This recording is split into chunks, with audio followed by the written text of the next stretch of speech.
Holiday break may be over, but thousands of students will be staying home as nearly 300 school districts reportedly go remote in response to the surge in COVID cases. Let's bring in our panel of moms to discuss. New York Post columnist and mother of three, Carol Markowitz, Florida mom with Moms for Liberty, Quisha King, and Virginia mom with Parents Defending Education, Azra Nomani. Thank y'all so much for joining the program today. Carol, I'll start with you. This is one of the reasons why you're leaving New York and heading to Florida, but you were early on sounding the alarm on this, right? Yeah, you know, I knew that once you close schools, it gets a lot easier to keep closing them. And I have to say that in March 2020, I actually said that we should close schools because it made sense at the time. And then suddenly it very much didn't make sense when all the data started coming in. So we know right now that kids are very not susceptible to COVID-19. We know that it's not a big risk to them. And yet schools is the only thing that we discuss closing. We don't discuss closing anything else. And mind you, I don't think we should close anything else, but we certainly shouldn't close anything for the lowest risk population. The new normal is not normal, and parents need to fight it. You're exactly right. And they know the examples of this. They know the signs, and they're choosing to not follow it. Quisha, I want to share some other signs with you. We just got these numbers from the CDC. It says that there's a 31% jump in mental health ER visits among kids ages 12 through 17.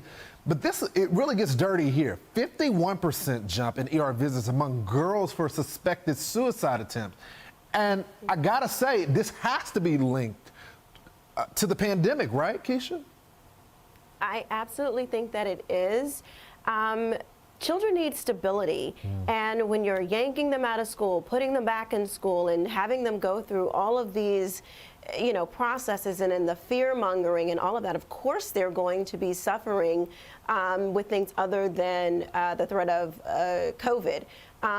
We can't just be singularly focused, especially when it comes to our children, because we know, number one, that they need stability, and number two, that their mental health and other things around them are being affected as well. We have to take a more comprehensive approach to this, and I certainly do not think that yanking them out every time there's a spike in cases or a new variant comes around is the solution. That's hardly the solution. And by now, I think the Biden administration and teachers unions and the school boards, they have got to come up with better ideas. That's exactly right. We got to live with this. Azra, you've been at the forefront of fighting back, going to school board meetings. What can parents do to take the education back for their kids? Because it seems like at this point, it's life or death. Oh, absolutely. I mean, Quisha and Carol just put so well, the fact that the children are now on the line. And you're so right, Lawrence. So we are basically CEOs or COOs in our own house. And what we have to do is we have to run for the House of Representatives. We have to run for the State House. We have to run for the school board house. We have to run for office. And this is a travesty that's happening globally. Right now, the World Bank, UNICEF, and UNESCO issued just a report recently, and they said that kids of this generation are going to have $17 trillion in lifetime potential lost because of school closures across the world. And there's a new concept that they put out called learning poverty. I mean, for a community that cares so much now about equity and all of these issues of discrimination, we have to realize that we are really punishing our children with bad policymakers who are really putting them as our sacrificial lambs of this society today. And we have to do what we know best, which is protect our kids and get them to school, get them to learn their reading and writing, and stop all of this nonsense.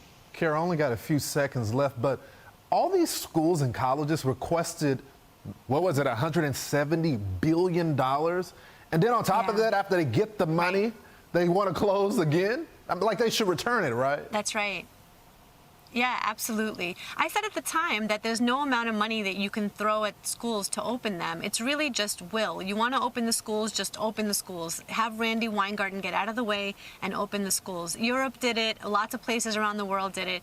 We're unique in closing schools in very blue areas. And those people should really stand up and say, this is not acceptable. This does not follow the science. And yeah, return the money that you took for no reason that has no effect on opening schools whatsoever.